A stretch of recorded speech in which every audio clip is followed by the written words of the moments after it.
Machiavelli in this Illuminati, all through your body. The blows like a 12-gauge shot. Feel me? And God said He should send His one begotten Son to lead the wild into the ways of the man. Follow me.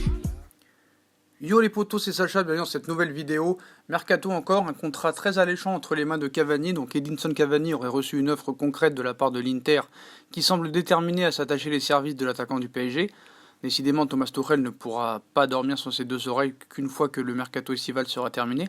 Après les envies de départ de Neymar, le coach du PSG pourrait faire face à un nouveau dossier épineux. Cavani, dont le contrat court jusqu'en 2020, songerait en effet lui aussi à quitter le PSG pour s'engager en faveur de l'Inter, d'Antonio Conte, mais vous allez voir que c'est tout et son contraire. L'Inter offre 3 ans de contrat à Cavani avec un salaire de 9-10 millions d'euros plus bonus. Donc l'Inter aurait fait parvenir une offre de contrat au frère de Cavani, celui-ci serait ainsi envolé vers la Chine afin d'en discuter avec le joueur lui-même. Cette offre porterait sur un contrat de 3 ans avec un salaire compris entre 9 et 10 millions d'euros, auquel pourraient s'ajouter plusieurs bonus afin de pouvoir arriver autour des 12 millions d'euros qu'il perçoit actuellement au Paris Saint-Germain. Le club italien attendrait désormais une réponse sous 48 heures, même si les dirigeants nerazzurri pourraient décider d'aller jusqu'au lendemain du Trophée des Champions entre le PSG et le Stade Rennais, programmé pour le 3 août. Et après tout à l'heure, ce qui était bizarre, c'est qu'on annonçait le contraire un petit peu, d'après les informations. L'attaquant uruguayen n'a pas donné suite à l'intérêt du club lombard. Ils ont décidé de recruter l'ancien footballeur de Naples en cas de départ de Mauro Icardi. Et El Matador compte rester fidèle à la formation parisienne. Le footballeur de 32 ans n'a pour le moment pas entamé de discussion pour prolonger son bail. Mais le problème, c'est que il a mis une bâche à l'Inter en fait. Il a mis une bâche à l'Inter. Ça, il faut être très clair là-dessus. Donc pourquoi on reparle de ça? Le feuilleton Cavani, c'est quand même aussi bizarre, je trouve. Donc qu'est-ce qui va se passer? Donc voilà, donc en plus il a bien dit que c'était non, c'est ça que je n'arrive pas à comprendre tout à l'heure. Alors pourquoi il relance le débat? Donc c'est donc une confirmation émanant du journal transalpin, puisqu'en dehors de ses désirs de Cavani, la volonté de l'Inter de s'offrir l'ex napolitain a été également reconnue. Il faut dire que le club lombard, 4e en Serie A la saison passée et donc futur participant à la Ligue des Champions, n'a toujours pas trouvé chaussure à son pied en attaque. Icardi, en conflit depuis plusieurs mois avec sa direction, est toujours au club. Tandis que le mancunien Romelu Lukaku, un temps évoqué, semble se diriger vers la Juve. Donc le refus de Cavani ressemble à une nouvelle désillusion pour les Milanais. Mais voilà, on dit que le buteur de 32 ans avait poliment décliné la proposition des nerazzurri, restant ainsi sur la même ligne de conduite que celle qu'il affiche depuis plusieurs mois, vivre au PSG une dernière saison avant de partir libre. En substance, l'attaquant uruguayen a remercié le club nerazzurro pour son intérêt, mais n'a pas envie de demander un transfert au PSG avec qui il est lié jusqu'en 2020. Mais on parle quand même après d'un transfert peut-être éventuel de 30 millions d'euros.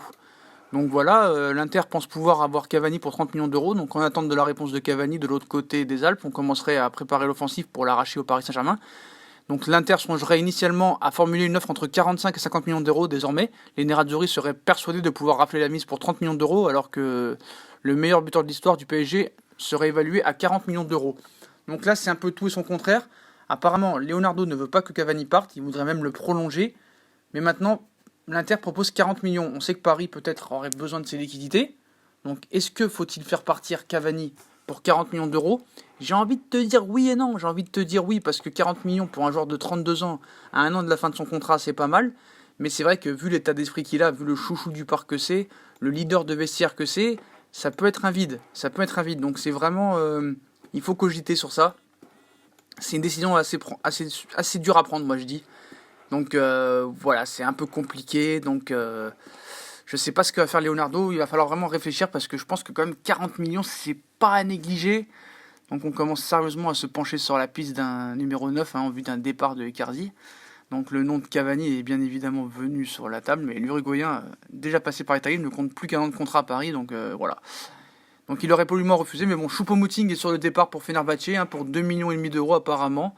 Donc moi je pense que ce serait vraiment bien de le vendre. 2,5 millions d'euros, tu t'en sors bien.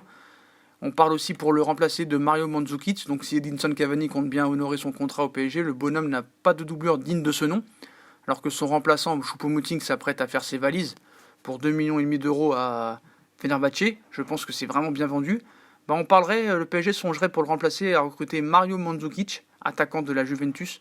Le bonhomme âgé de 33 ans est tout de même vice-champion du monde avec la Croatie. Donc Mario Mandzukic, est-ce que ça peut être une bonne chose? Apparemment Mandzukic, lui, il serait plutôt vers Manchester United. Donc décidément Manchester United, ils vont nous faire tout le mercato contre nous. Donc à voir. Donc Choupo-Moting sur le départ, pour moi c'est une bonne nouvelle, hein, même si il a un bon état d'esprit, c'est un peu le chouchou du parc, mais bon voilà, faut pas non plus déconner quoi. Voilà, je veux dire faut pas déconner. Donc voilà, donc il aurait une préférence par contre Mandzukic pour Manchester United. Donc à voir, hein, donc si le PSG réalisait un coup inattendu cet été, voilà, Leonardo apprécierait le profil de l'attaquant bosnien de la Juve et envisagerait de l'attirer au Parc des Princes cet été, donc afin de pallier le possible départ. Donc le PSG pourrait être contraint de se faire une raison pour Mandzukic parce qu'apparemment Manchester toujours nous met les bâtons dans les roues, qui serait en instance de départ à la Juve. Hein. Il serait très attiré par un challenge du côté de United qui lui ferait les yeux doux au même titre que le PSG. Leonardo devrait donc composer avec la concurrence des Red Devils comme beaucoup de dossiers. Hein. Donc il pourra avoir du mal à tirer Mandzukic. Donc là ça va être une guerre Manchester United-Mandzukic. Donc voilà les potos, si on a kiffé la vidéo comme d'habitude, hein, on like, on partage, on s'abonne. Je vous remercie tous pour les 8000 abonnés. Dites-moi en commentaire ce que vous pensez de l'histoire de Cavani. Il faut le vendre, faut pas le vendre. Mandzukic, est-ce que vous êtes content qu'il viendrait au PSG? Est-ce que vous êtes content que Choupo-Moting parte? Voilà, dites-moi tout ça en commentaire. Puis moi je vous souhaite une très bonne nuit à tous les potos et à plus tard dans de nouvelles vidéos. Salut les potos, merci à tous pour les 8000 abonnés. Je vous aime.